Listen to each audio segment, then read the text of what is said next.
우리 전통 복장을 한 취타대의 호위를 받으며 시진핑 중국 국가주석의 전용 차량 훔치가 정상회담장을 향해 천천히 이동합니다.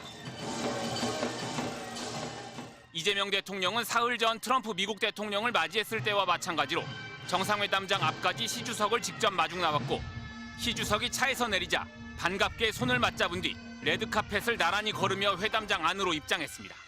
어제 열린 에이펙 정상회의와 오늘 오전에 진행된 에이펙 폐막식 때 붉은색 계열의 넥타이를 맸던 시 주석은 한중 정상회담장에 올 때는 파란색 넥타이로 바꿔 맸는데 이 대통령에 대한 예우를 나타낸 것으로 해석됩니다.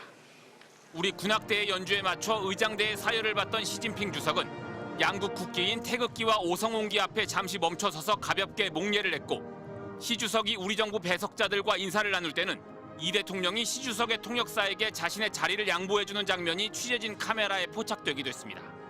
특히 다소 무표정한 얼굴로 인사를 나누던 시 주석은 33년 전 한중 수교를 성사시킨 노태우 전 대통령의 아들 노재현 중국 대사와 마주하자 반가운 표정으로 잠시 대화를 나누기도 해 눈길을 끌었습니다. 두 정상은 시 주석 방한 기간 공식 세션과 만찬, 정상회담과 MOU 체결식 등 거의 대부분의 일정을 함께 보내면서 첫 만남의 어색함을 대체로 해소한 것으로 보입니다.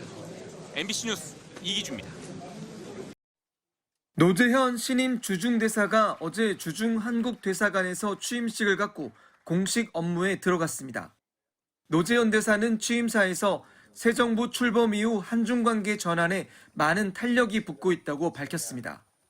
특히 시진핑 중국 국가주석이 경주 에이펙을 계기로 11년 만에 방한하는 것은 우리에게 큰 기회가 될 것이라고 강조했습니다. 노 대사는 시 주석의 국빈 방문이 계획돼 있다며 양국 지도자 간의 우호 신뢰 관계를 다져 한중 관계가 발전하는 중요한 계기가 될 것으로 확신한다고 덧붙였습니다. 우리 기업들이 어렵게 생각하고 있는 희토류와 관련해서는 공급망 안전 확보를 위해 대사관에서도 최대한 노력을 기울일 준비를 하고 있다고 밝혔습니다. 두 나라 사이의 여론 악화 문제에 대해서는 반중 시위든 반한 시위든 바람직하지 않고 우려되는 상황이라고 지적했습니다.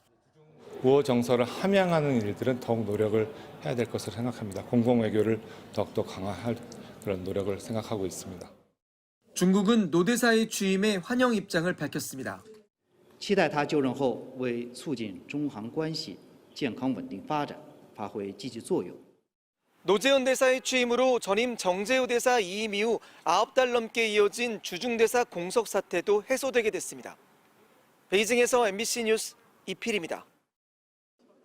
노재현 동아시아 문화센터 이사장은 한중 수교 20주년이었던 지난 2012년 한중 문화센터 설립을 시작으로 중국과 문화 교류 활동을 해왔습니다. 지난 1992년 한중 수교를 체결하고 첫 한중 정상회담을 연 아버지 노태우 전 대통령의 뜻을 이어온 겁니다. 이제 한중 두 나라는 지난 시대 서로를 갈라온 이 벽을 우리가 넘어서 공용하는 일은 동반자로.